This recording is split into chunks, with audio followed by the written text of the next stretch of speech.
یعنی کوفی یہ بابا کیمسٹری یہ بھی چھٹے امام کے شاگرد ہیں. عزیزان گرامی اب یہ بہلول دانا آپ سمجھئے علم کلام تو ماہر ایسا کہ جس کے سامنے اچھوں کی بولتی بند ہو گئی. کوئی آدمی سر اٹھا کے بہلول سے بات نہ کر سکا. اب مصلحت تھی دیوانی کی اختیار کی. اب ہشام بن حکم بیٹھے ہوئے تمام امام کے اصحاب بیٹھے ہوئے ہیں. امام نے کہا ہشام ذرا واقعہ بیان کرو جو تم نے عمر بن عبید سے مناظرہ کیا تھا. فقیہ اہل سنت عمر بن عبید سے جو مناظرہ کیا تھا وہ بیان کرو. اب ظاہر سی بات ہے عزیزان گرامی ابھی ہمارا کوئی استاد یا بزرگ آ جائے اور ہم سے کہے تو ظاہر ہے ایک بات تو اللہ کے امام کے سامنے اور لائق شاگرد میں کہہ رہا ہے کہ مولا مجھے شرم آتی ہے. ہاتھوں کو جواب کہ مولا مجھے شرم آتی ہے کہ آپ کے سامنے میں کیا زبان کھولوں. میں تو یہاں سیکھنے کے لیے آتا ہوں اپنی بیان کرنے کے لیے تھوڑی آتا ہوں. آپ جو مجھے علم دینے کا وہی میرے لیے سہارا ہے اسی کا کہ آپ مجھے جو علم دیتے اور میں آپ کے سامنے کیا رب کشائی کروں کیا زبان کھولوں. امام نے کہا جب ہم کہہ رہے ہیں تو تم کو بیان کرنے میں تو کوئی حرج نہیں. تم کو کوئی مذائقہ نہ ہونا چاہیے کوئی دقت نہ ہونی چاہیے اس لیے میں کہہ رہا ہوں کہ تم ان کے درمیان بیان کرو. کہا کہ تب جب امام نے حکم دے دیا تب انہوں نے بیان کرنا شروع کیا کہ مولا میں اس کے بارے میں سنا بصرے کا وہ بہت بڑا عالم عمر بن عبید میں اس کے بارے میں سنا کرتا تھا کہ وہ لنترانی ہاتھتا رہتا تھا. جو مطلب شریعت کا جو ایک معیار ٹرینڈ بن چکا تھا وہ اپنے منمانی قرآن و حدیث سے جو فیصلے ہوتا تھا دیتا رہتا تھا. آپ حضرت آپ کے بارے میں جو بھی دل میں آتا تھا کہتا تھا تو مجھے بہت شاک گزرتا گرا گزرتا تھا سن کے اس کی باتیں. جب کافی دن بیت گئے میں نے کہا یار اس سے ملاقات تو کرنی چاہیے. تو ایک دن میں بصرے کے لیے روانہ ہو گیا اور جب بصرے پہنچا تو جمعے کا دن تھا اور جامع مسجد میں جب نماز ختم ہوئی تو بہت سے لوگ اس کو ظاہر ہوا تھا ایسے کوئی فالوور تو ہو ہی جاتے ہیں. وہ عالم دین تھا بہت بڑا اپنے تو سمجھے ہوئے تو جب تک اونٹ پہاڑ کے نہیں جاتا نیچے نہیں آتا تب تک اس کی بلندی کا اندازہ ہی نہیں ہوتا کہ ہم سے بلند بھی کوئی چیز ہے. اب یہ کہہ رہے ہیں کہ میں بصرے پہنچا مولا وہ جمعے کا دن تھا. اب جمعے کے دن جب میں بصرے پہنچا تو پہنچنے کے بعد جب نماز ختم ہوئی تو لوگوں نے اس کے گرد حلقہ بنا لیا. بہت سے لوگ بیٹھے ہوئے تھے اپنے مسئلے پوچھ رہے تھے. وہ اپنے بیان کر رہا تھا جو بھی اس کا مسئلہ کچھ ہے جواب کچھ ہے جیسے بھی ہے وہ آرام سے مسئلہ. اب وہاں نہ حلال کا معاملہ تھا نہ حرام کا معاملہ تھا جو تھا سب ٹھیک ٹھاک چل رہا تھا معاملہ. حسام کہتے ہیں میں صفوں کو چیرتا ہوا جا کے اس کے پہلو میں پاس میں جا کے بالکل بغل میں بیٹھا. سوچئے علی والے جب بھی رہے جس دور میں بھی رہے نہ ان کے اوپر حالات کا اثر ہوا ہے نہ کسی معاملات کا اثر ہوا ہے نہ کسی حکومت کا اثر ہوا ہے نہ کسی معاشرے کا اثر ہوا ہے. جہاں یہ رہے ہیں وہاں اپنی پہچان بنا کے رکھی ہے. ایک گروپ ہے محمد والے محمد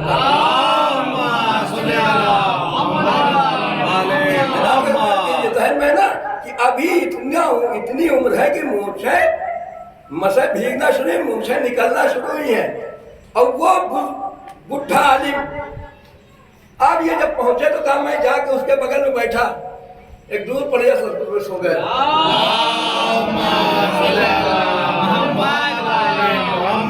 بغل میں جا کے بیٹھ گیا سلام کیا اس نے جواب دیا. ہم نے کہا یہ عالم اے عالم دین جو ایک طریقہ اے عالم دین میں غریب مسافر ہوں میں آپ سے ایک سوال کرنے کے لیے آیا ہوں کیا آپ میرے سوال کا جواب دے سکتے ہیں.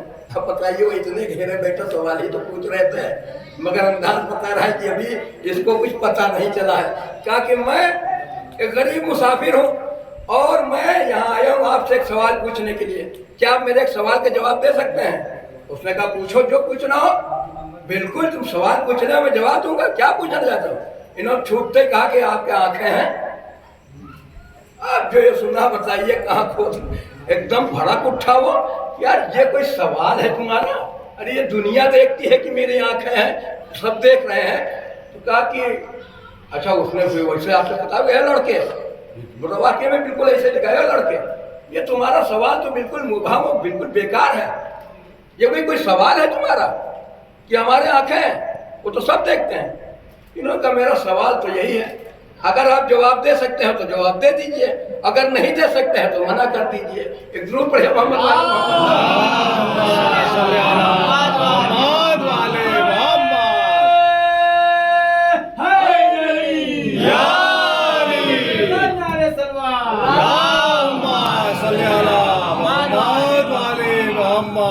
کہا کہ میرا سوال تو یہی ہے، اب آپ جواب اگر دے سکتے ہیں اس بات کا تو جواب دیجئے، اور اگر آپ کا جواب نہیں ہے تو منع کر دیجئے۔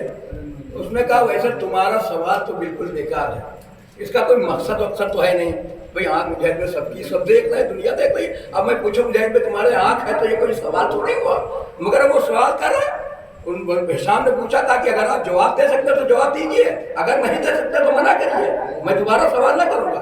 کہا اچھا تمہارا سوال، وہ بھی اپنی جہالت کو سے علم تو تھا نہیں ابھی تک، ابھی تو علم کے فضا میں پرواز کرنے کی کوشش کر رہا تھا، مگر میں اس کو اتنا پتہ نہیں تھا میں جاہل کتنا بڑا ہوں، کسی عالم سے تو پالا پڑا نہیں تھا۔ آپ جب کہا کہ ہاں اچھا پوچھو میں تمہارے سوال کا جواب دوں گا، تو پھر انہوں نے دہرایا تمہارا آپ کی آنکھ ہے؟ تو نے کہا آنکھ ہے، تو کیسے کیا کام لیتے ہیں؟ کہا اس سے لوگوں کو دیکھتا ہوں، اللہ نے اسی لیے آنکھ دی ہے، رنگوں میں تمیز کرتا ہوں، اچھا جو ساری چیزیں اگر جو آنکھ نہ ہو تو دنیا اندھیر ہو جائے، سب کچھ اسی آنکھ سے دیکھتا ہوں۔ تو کہا آپ کے زبان بھی ہے؟ تو کہا زبان بھی ہے، ایسے کیا کرتے ہو؟ کہا لوگوں سے گفتگو کرتا ہوں۔ تو کہا آپ کے کان بھی ہیں؟ کہا کان بھی ہے۔ کہا اس سے کیا کام لیتے ہو؟ کہا کہ لوگوں کی باتیں سنتا ہوں، تمیز کرتا ہوں، اچھی بات بری بات جو بھی ہوتی ہے وہ کان ہی سے سنتا ہوں۔ کہا آپ کے منہ بھی ہے؟ کہا منہ بھی ہے۔ کہا اس سے کیا کام لیتے ہیں؟ کہا اس سے غذائے مختلف کا ذائقہ چکھتا ہوں، مختلف قسم کی غذائیں کھاتا ہوں۔ کہا آپ کے ناک بھی ہے؟ کہا ناک بھی ہے۔ کہا اس سے کیا کام لیتے ہیں؟ کہا اس سے پتہ لگاتا ہوں کہ کون جو چیز میں سونگھ رہا ہوں وہ اچھی ہے یا بدبودار ہے یا خوشبودار ہے یا اچھی ہے بری ہے، اس سے اندازہ ناک سے پتہ چلتا ہے۔ کہا آپ کے ہاتھ بھی ہیں؟ کہا ہاتھ بھی ہے۔ کہا کہ ہاتھ سے کیا کرتے ہیں؟ کہا چیزوں کو پکڑتا ہوں، اس کی ٹھنڈا کو گرمی نرمی اور سختی کا پتہ چلتا ہے، اور سارا کام ہاتھی سے تو ہوتا ہے۔ کہا آپ کے پیر بھی ہوں گے؟ ایک تو بڑی محمد والے کہا آپ کے پیر بھی ہیں؟ کہا پیر بھی ہیں۔ کہا اس سے کیا کام لیتے ہیں؟ کہا اس سے ایک جگہ سے دوسری جگہ راستہ طے کرتا ہوں۔ کہا جب یہ سب ہو گیا تو کہا یہ بتائیے آپ دل بھی رکھتے ہیں؟ انداز سوال کا دیکھیے کہ آپ دل بھی رکھتے ہیں؟ کہا دل نہ ہوتا تو پوری کائنات ختم ہو جاتی ہے، آپ میں تو بیکار ہو جاتا ہے۔ کہا کہ دل کا کام کیا ہے؟ اگر دل ہے آپ کے تو آپ کے دل کا کام کیا ہے؟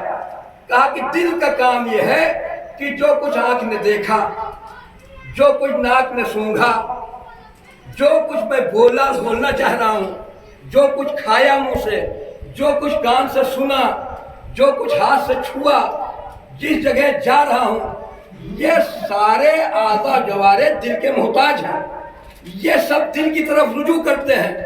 جب دل اس بات کی گواہی دے دیتا ہے کہ جو دیکھ رہے ہو وہ صحیح دیکھ رہے ہو، جو سونگ رہے ہو جو صحیح سونگ رہے ہو، جو بول رہے ہو وہ صحیح بول رہے ہو، جو کھا رہے ہو وہ صحیح کھا رہے ہو، جو چھو رہے ہو وہ صحیح چھو رہے ہو، جہاں جا رہے ہو صحیح جا رہے ہو، تو دل کا اعضاء و جوارے کو یقین حاصل ہو جاتا ہے۔ جب دل اس بات کی تصدیق کر دیتا ہے تو کہا ایسا نہیں ہو سکتا ہے کہ یہ آنکھ دیکھے، کان سنے، ناک سونگھے، زبان بولے، منہ سے کھائیے، ہاتھ سے چھوئیے، کہیں جائیے، اور یہ ماشاءاللہ سے آپ کے اعضاء و جوارے سارے صحت و تندرست ہیں۔ ایسا نہیں ہے کہ یہ دل سے مستغنی نہیں ہو سکتے، ایسا نہ ہو کہ یہ دل کی طرف رجوع نہ کریں، جو چاہے دیکھیں، جو چاہے کھائے، جو چاہے بولے، جو چاہے سنے، جو چاہے سونگھے، جو چیز چاہے چھوئے، مگر یہ مستغنی نہیں ہو سکتے جبکہ صحت صحیح و سالم و تندرست و توانا ہے۔ کہا نہیں ممکن نہیں ہے، بغیر دل کی تصدیق کیے ہوئے اعضاء و جوارے کو یقین حاصل نہیں ہوتا ہے۔ جب دل گواہی دے دیتا ہے یہ تمام اعضاء جوارے کا صحیح ہونے کے باوجود جس بات کی تصدیق دل کر دیتا ہے تو ان اعضاء و جوارے کو یقین حاصل ہو جاتا ہے۔ تو کہا ایھا العالم اتنا بتائیے، جب صحیح و سالم ہونے کے بعد اللہ نے ان اعضاء و جوارے کو بغیر کسی حاکم و امام کے نہیں چھوڑا ہے، تو اتنی بڑی خلق کثیر کو